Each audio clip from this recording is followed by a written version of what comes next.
Time for our Tri-State Office Furniture tweet of the day. It comes from the Steelers. With 1,270 yards from scrimmage this season, Najee Harris set a new record for yards from scrimmage for a Steelers rookie. And by the way, there's still 4 games left, so you can really expand on that record between now and the end of the season. We're taking your phone calls, 412-575-2600 on the Borders and Borders hotline. Also taking your tweets at Josh Taylor HD. Let's start with Bruce in Youngwood. Bruce, you're on the Nightly Sports Call. Hey, Josh, Chris, I just have a question. I've been watching the Arizona game, and I'm watching James Conner. So did something tell me that last year when he was with the Steelers, the offensive line wasn't that good last year? Because that's all they're talking about is James Conner and what he's doing. It's amazing. He's played every game. He hasn't missed a game, and he's like lights out. What is the deal with that? I think there's a couple things with that. It's a good question, though, Bruce. I think there's a couple things. One, James Conner's probably completely healthy, which I think helps. Two, I'll give him the fact that their offensive line, and Arizona made it a point to invest in their offensive line. Three, look at the guys around him and that offensive line. Look at who the quarterback is, and Kyler Murray. Look at the receivers, DeAndre Hopkins. They've got weapons to go with that offensive line and a quarterback that's mobile, can move the pocket, can make throws. So they've got all those things that this team probably needs, Chris, in the short term, maybe even in the long term.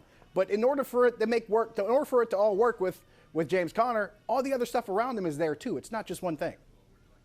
Health for him is definitely number one. He does look healthy, explosive. I think playing in that stadium where you're in climate-controlled settings for half the season, that probably doesn't hurt having or being able to get out of the cold weather. I think that would help almost anybody. I think the other thing that I want to point out here in the middle of this, a caveat, my understanding, just off the top of my head, he has that gaudy touchdown number, and he's made some highlight reel catches, another one-hander this week, one with the left hand last week for a touchdown, one with the right hand this week for a big gainer.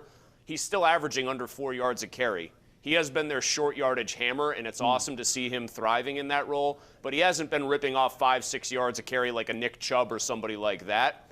But, Josh, your point as far as the rest of it, why he is able to thrive or why he just looks better. He obviously looks better. Besides health, Kyler Murray, man. I mean, if you are a team trying to defend the Cardinals and Kyler Murray is the quarterback, he by himself represents a dual threat. DeAndre Hopkins is still one of the 3 best receivers probably in the league, 5 at most. So and they have Zach Ertz. That's another shrewd move to get him in there. They have other pieces that are definite weapons. I would say, so when you have that backdrop there, obviously a guy like Conner is going to have a little bit more room to operate. Defenses won't key on him. I do think the thing that's impressive is that when Chase Edmonds went down, you kind of thought, okay, this guy's going to have a more expanded role. That's going to be tough.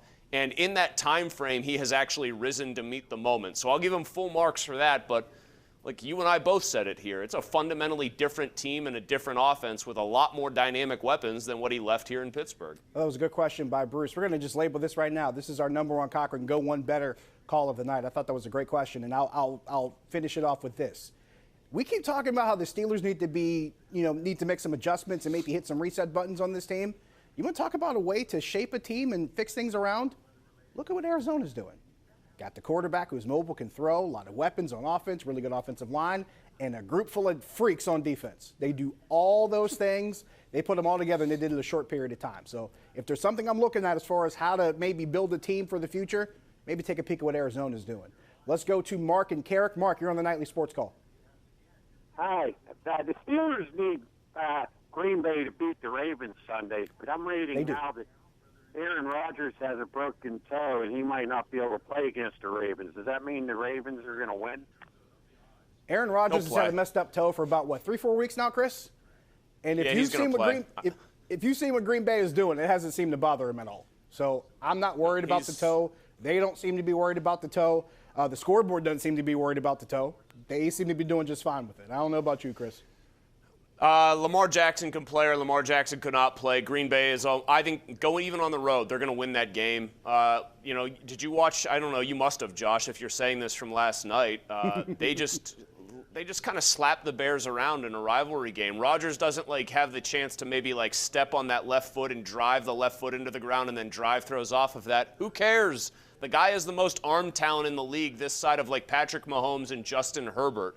if he plays, and I'm 95 to 98% sure he will, they're probably going to win. I'm about 85% sure of that. I think the Ravens are going to get fully reeled in here, which means there is the very distinct possibility that Week 15, Josh, are you listening, ends with the first place Cleveland Browns. Oh, no. Don't do that.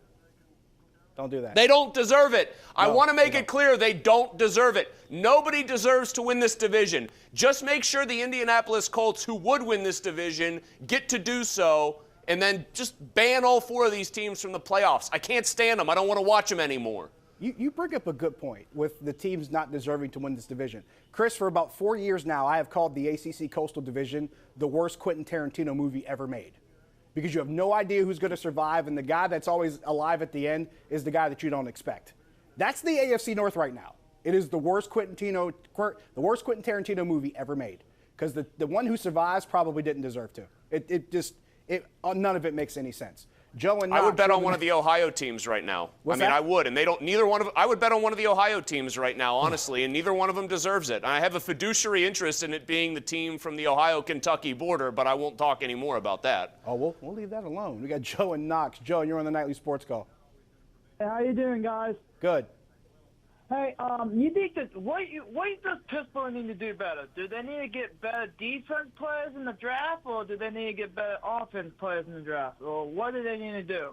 C. Yes. Wait, I'm going to try to C, all of the above.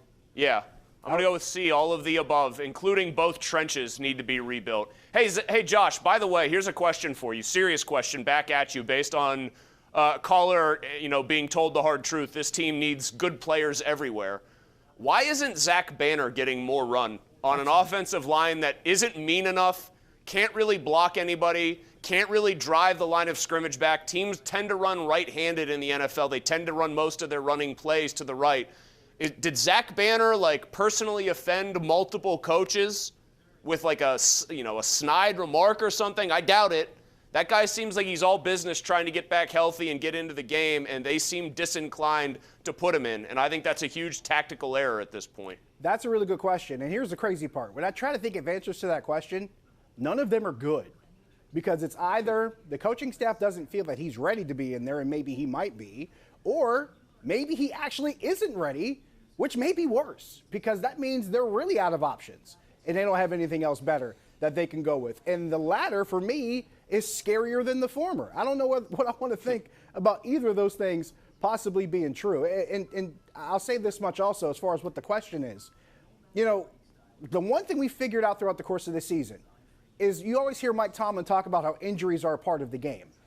Injuries can expose just how deep or not deep you are over the course of the season. We've been talking about this division and the teams in this division. Baltimore's had injuries too.